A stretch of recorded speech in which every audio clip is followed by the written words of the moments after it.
আজ আমরা পড়ব কবি রবার্ট ফ্রস্টের লেখা আরও একটা কবিতা, fire and ice. Fire and ice. Fire কি? আগুন। আইস কি? বরফ। তো আমরা জানি আগুন একটা তাপের উৎস, প্রচণ্ড তাপ দেয়, এবং বরফ যেটা প্রচণ্ড ঠান্ডা হয়। আমরা স্বাভাবিকভাবে সব থেকে গরম যে জিনিসটা পাই সেটা আগুন, আর সব থেকে ঠান্ডা যে জিনিসটা পাই সেটা অবশ্যই বরফ, সাধারণভাবে। তো দুটো বিপরীত ধর্মী জিনিস, এর ব্যাপারে কবি কবিতাটা লিখছেন। তো কবিতাটা এইভাবে শুরু হচ্ছে, Some say the world will end in fire. Some say in ice. কবি শুরু করছেন অন্য কারো কথা দিয়ে। অন্যরা বলে, অন্য কেউ বলে, কিছু মানুষ বলে যে বিশ্বটা ধ্বংস হবে আগুনে। দেখো এখানে শব্দটা ওয়ার্ল্ড। ওয়ার্ল্ডের বাংলা আমরা স্বাভাবিকভাবে করি বিশ্ব। এর সমার্থক শব্দ আমরা শিখেছি হয়তোবা আর্থ, কিন্তু আসলে পৃথিবীতে যে কোনো ভাষায় যে কোনো দুটো শব্দ ঠিক একই অর্থ প্রকাশ করতে পারে না। এই ক্ষেত্রটা সত্য। ওয়ার্ল্ড এবং আর্থ দুটো একই, তবু যেন এক নয়। আমাদের ওয়ার্ল্ড বললে আমাদের মনে এইরকম একটা ফিল আসে যেখানে মানুষ মুখ্য, যেখানে সমাজটা মুখ্য। আর আর্থ বললে আমরা বুঝি যে ন্যাচারাল যে আর্থটা, পৃথিবী এজ এ প্ল্যানেট। আর ওয়ার্ল্ড বললে আমাদের মনে একটা ভাব জাগে যে বিশ্ব, অর্থাৎ যেখানে মানুষ আছে, সভ্যতা আছে, এই সব নিয়ে। আর অন্যদিকে আর্থ, ন্যাচারাল পৃথিবী। তো কবি বলছেন বিশ্বটা ধ্বংস হবে আগুনে। কবি বলছেন না, কবি বলছেন যে কেউ এমনটা বলেন, কিছু লোক এমনটা বলেন। আবার অপর একটা দল আছে যারা বলে যে বিশ্বটা ধ্বংস হবে বরফে। এইবার দেখো পরের লাইনে কি বলছেন, From what I have tasted of desire, I hold with those who favor fire.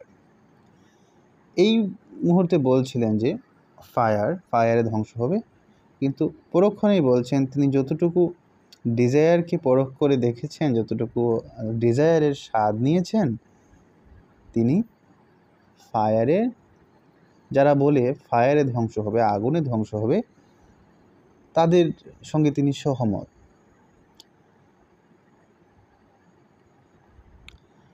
তাহলে এই ফায়ার ডিজায়ারের সিম্বল হিসেবে ব্যবহার হচ্ছে, অপরপক্ষে ডিজায়ার ফায়ারের সিম্বল হিসেবে ব্যবহার হচ্ছে।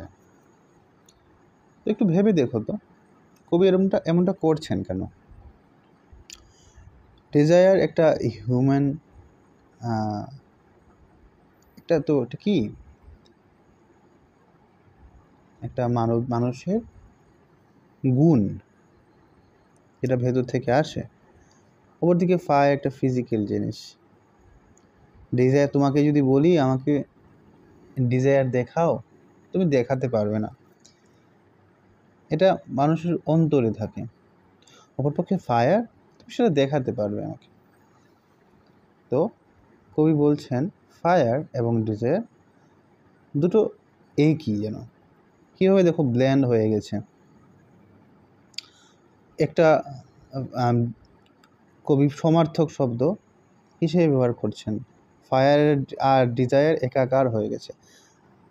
তো দেখো আমরা একটু চেষ্টা করি ফায়ার এবং ডিজায়ার এর মধ্যে কি কি মিল আছে।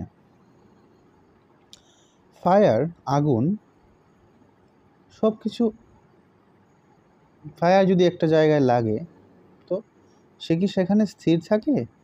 মোটেই না। সে সব কিছু গ্রাস করে নিতে চায়, সমগ্র তার চারপাশটা যা তার পক্ষে সম্ভব সব কিছু পুড়িয়ে ফেলতে চায়, তার যেন কোনো শেষ নেই। সেরকমই ডিজায়ার, লালসা, মানুষের ভেতরের যে লালসা তারও কোনো শেষ নেই। সে সব কিছু একদম খেয়ে ফেলতে চায়। তোমার কিছু একটা লালসা জাগলো, তুমি সেটা অর্জন করলে, কিন্তু সেখানে কি লালসা থেমে থাকবে? মোটেই না। তোমার আকাঙ্ক্ষা থেমে যাবে? মোটেই না, বরং আরও বেড়ে যাবে। তুমি আজ এটা চাও, কাল অন্য কিছু চাইবে। এইভাবে ডিজায়ারের শেষ নেই, ফায়ারেরও শেষ নেই। দুটোই কি চায়? সব কিছু গ্রাস করে নিতে চায়। কাজেই এবং ডিজায়ার কি করে মানুষকে যে কোনো পর্যায়ে নিয়ে যেতে পারে। সে একবারে ধ্বংসলীলার একবারে চূড়ান্ত পর্যায়ে পৌঁছে যায়। মানুষ নিজের স্বজনদের, বাবাকে মাকে মেরে ফেলে কেন? তার লালসার জন্য, সম্পত্তির জন্য করে। তো বড় বড় রাজারা তাদের পিতাকে মেরে ফেলতো, ভাইদের মেরে ফেলতো নিজে রাজা হবার জন্য। এরকম তো আমরা দেখেছি। বা সব রকমেরই লালসা। হিটলারকে ধরতে পারো, তারও তো কোনো একটা ডিজায়ার ছিল যেটার জন্য লাখো মানুষ হত্যা করেছে। বা যারাই যুদ্ধ করে, কেন করে? তার ভেতর কোনো আকাঙ্ক্ষা থাকে, লালসা থাকে। না হলে কেন? সবাই তো ভালো আছি, ভালো থাকতে পারি, কেন যুদ্ধ করব? এইভাবে কবি ডিজায়ার এবং ফায়ারকে সিম্বলিক্যালি ব্যবহার করেছেন একে অন্যের সমার্থক শব্দ হিসেবে। পরের স্তবকে দেখি, but if it had to perish twice, I think I know enough of hate to say that for destruction ice is also great and would suffice.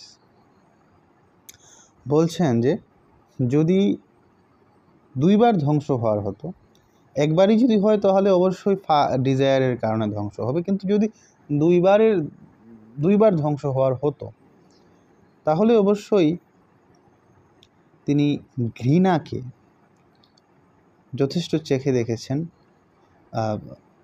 ঘৃণা সম্বন্ধে তিনি যথেষ্ট জানেন যে ঘৃণা to say that for destruction, ধ্বংসের জন্য বরফও যথেষ্ট, এবং এটাও ধ্বংস খুব ভালোই করতে পারে। তো উপরের স্তবকে ফায়ার এবং আইসকে মিলিয়েছিলেন কবি, এখানে মিলিয়েছেন হেইট এবং আইসকে, ঘৃণা এবং বরফকে। বরফ এবং ঘৃণায় কি কোনো মিল আছে? আছে বই কি, খুব আছে।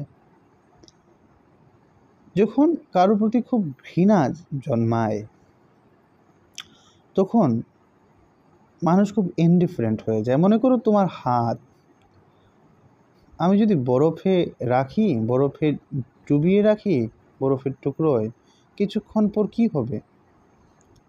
তোমার হাতটা অবশ হয়ে যাবে,